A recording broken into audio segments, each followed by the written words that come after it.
आप सभी को एक बार फिर से जय मसीह की, प्रेज द लॉर्ड। आप सभी का हमारे YouTube चैनल स्वर्ग की रोटी में बहुत बहुत स्वागत है। आज के मनन का विषय है आशीषों का दुरुपयोग करना। आज का बाइबल पाठ हमें मिलता है आमोस की पुस्तक, उसका 5 अध्याय, उसके 1 से 6 पदों तक, जहां पर इस प्रकार से लिखा है, हे इज़राइल के घराने, इस विलाप के गीत के वचन को सुन जो मैं तुम्हारे विषय में कहता हूँ। इज़राइल की कुमारी कन्या गिर गई और फिर उठ न सकेगी। वह अपनी ही भूमि पर पटक दी गई है और उसका उठाने वाला कोई नहीं, क्योंकि परमेश्वर यहोवा यूं कहता है, जिस नगर से 1000 निकलते थे उसमें इज़राइल के घराने के 100 ही बचे रहेंगे, और जिससे 100 निकलते थे उसमें 10 बचे रहेंगे।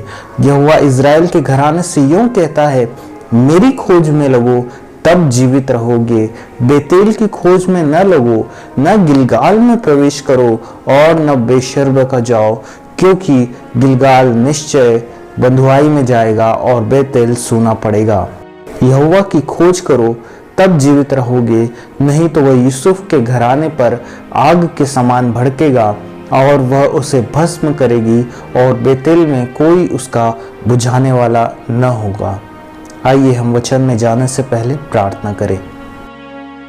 हमारे प्रेमी और दयालु पिता परमेश्वर, हम आपको आज के दिन के लिए बहुत आयत से धन्यवाद देते हैं। हम प्रभु आज के दिन की शुरुआत आपके वचन पर मनन करके करना चाहते हैं। हमें बुद्धि और ज्ञान से परिपूर्ण करें, आत्मा की सहभागिता दें। प्रभु यीशु मसीह के नाम में आमीन। आज के बाइबल पाठ में हम परमेश्वर के द्वारा इज़राइल देश के 3 नगरों के नाम सुनते हैं। ये नगर हैं बेतेल, गिलगाल और बेरशेबा नगर। एक समय पर यह इज़राइल देश के बहुत पुराने और प्रसिद्ध और आशीषित नगर थे। बेरशेबा नगर का नाम हम पहली बार उत्पत्ति की पुस्तक में पढ़ते हैं, जहां पर अब्राहम परमेश्वर से प्रार्थना करता है और पहली बार वो परमेश्वर यहोवा को सनातन ईश्वर के रूप में जानता है। यहाँ पर ही परमेश्वर इसहाक को दर्शन देकर उसे आशीष देता है। ये वही स्थान है जहाँ पर याकूब अपने परमेश्वर के लिए बलिदान को चढ़ाता है। उसी तरह बेतेल नगर का वर्णन भी हम उत्पत्ति की पुस्तक में ही पहली बार पाते हैं।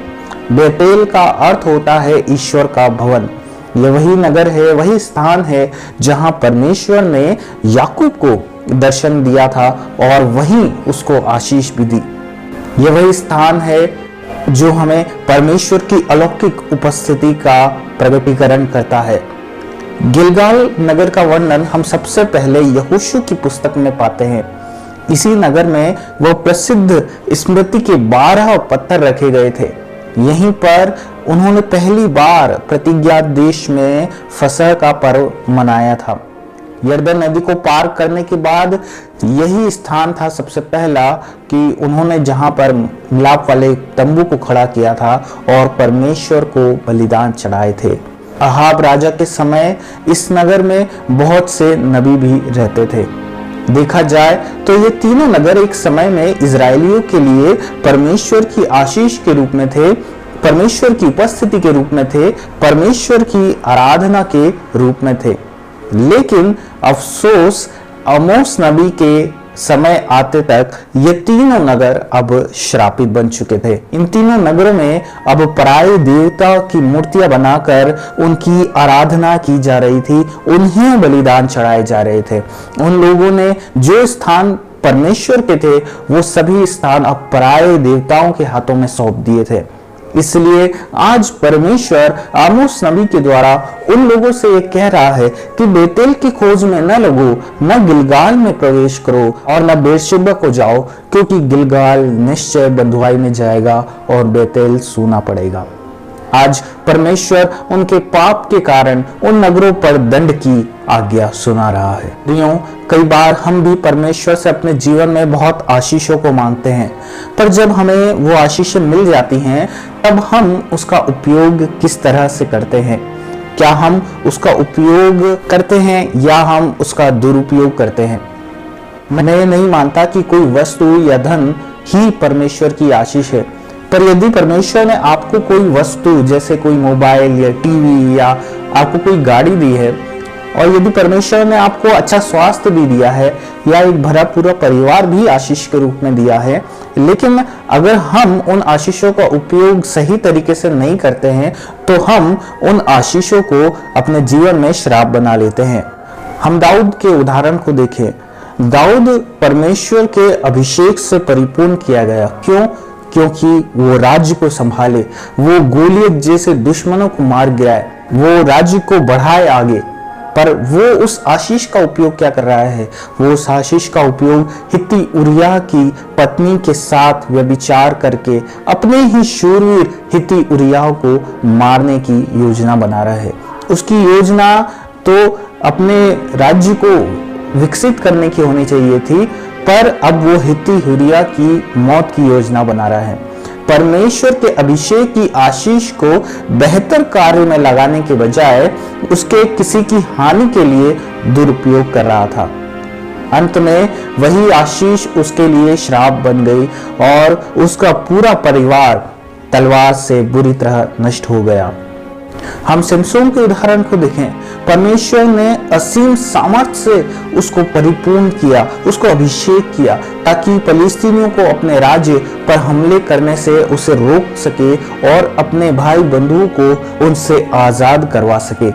लेकिन सिमसोन ने उसी आशीषों का, उसी अभिषेक का दुरुपयोग किया और अपनी आशीष खो दी। उसकी आशीष श्राप में बदल गई और उसका भयानक रूप से पतन भी हो गया। निर्गमन 32:1-4 में हम देखते हैं कि परमेश्वर ने उन्हें यह सौभाग्य दिया था कि जब इजरायली लोग मिस्र से निकले तो खाली हाथ न निकले। परमेश्वर ने उन्हें मिस्री लोगों के हृदय को ऐसा बना दिया कि लोगों ने अपने सारे गहने इजरायलियों को निकलते वक्त दे दिए। लेकिन हम यहाँ देखते हैं कि जब मूसा 40 दिन तक पर्वत पर से वापस नहीं आया तो लोग उन्हीं आशीषों का, उन्हीं गहनों का उपयोग अपने लिए मूर्ति बनाने के लिए करते हैं। जो आशीष परमेश्वर ने उन्हें दी थी, उन्हीं आशीषों का वे आज दुरुपयोग कर रहे थे। प्रियों, आज परमेश्वर अपने मनन के द्वारा आपसे प्रश्न पूछ रहा है कि क्या आपने भी उसकी दी हुई आशीषों का गलत उपयोग तो नहीं किया है? परमेश्वर ने आपको अच्छे स्वास्थ्य की आशीष दी है, लेकिन आपने उसे नशे की लत से स्वयं के स्वास्थ्य को श्रापित तो नहीं बना दिया है। परमेश्वर ने आपको उपयोग करने के लिए अच्छी और भली वस्तुएं दी है, लेकिन क्या आपने उन्हीं वस्तुओं का उपयोग दूसरों की हानि के लिए, व्यभिचार के लिए, दूसरों को गिराने के लिए तो नहीं कर रहे हैं, या स्वयं को उससे पाप में तो नहीं गिराकर श्रापित तो नहीं बना रहे हैं? परमेश्वर ने आपको बच्चों की आशीष दी है, पर क्या आप अपने बच्चों को गाली बकना या बुरे कार्य करने की शिक्षा देकर उन्हें श्रापित तो नहीं बना रहे हैं? मेरे प्रियो, आज आप अपने जीवन में थोड़ा ठहरें और विचार करें कि आपके जीवन में परमेश्वर ने कौन कौन सी आशीषें दी हैं और क्या आप उन लोगों के समान अपनी आशीषों का दुरुपयोग तो नहीं कर रहे हैं? यदि ऐसा है तो आज परमेश्वर आपको पुकारता है कि अपने जीवन में परमेश्वर से पश्चाताप करें, अपनी गलतियों और पापों की क्षमा मांगे।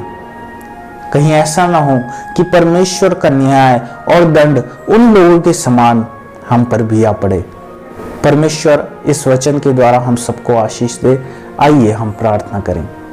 हमारे स्वर्ग में विराजमान पिता परमेश्वर, हम आपको आज के दिन के लिए धन्यवाद देते हैं। पिता परमेश्वर, आज उन सभी लोगों के लिए मैं प्रार्थना करता हूं जो इस वीडियो को देखते हैं और जो अपने जीवन में प्रभु उन आशीषों को जो उन्हें मिली थी, उन्होंने अपने जीवन में उसे श्राप बना दिया है दुरुपयोग करके। मैं प्रार्थना करता हूँ ऐसे लोगों पर आपकी विशेष कृपा हो प्रभु, उनके पापों को आप क्षमा करें प्रभु, उनकी गलतियों को आप क्षमा करें और उनके जीवन को फिर से प्रभु आप आशीषित करें। ऐसी हमारी प्रार्थना है प्रभु यीशु मसीह के नाम से मांगते हैं, आमीन। जय मसीह।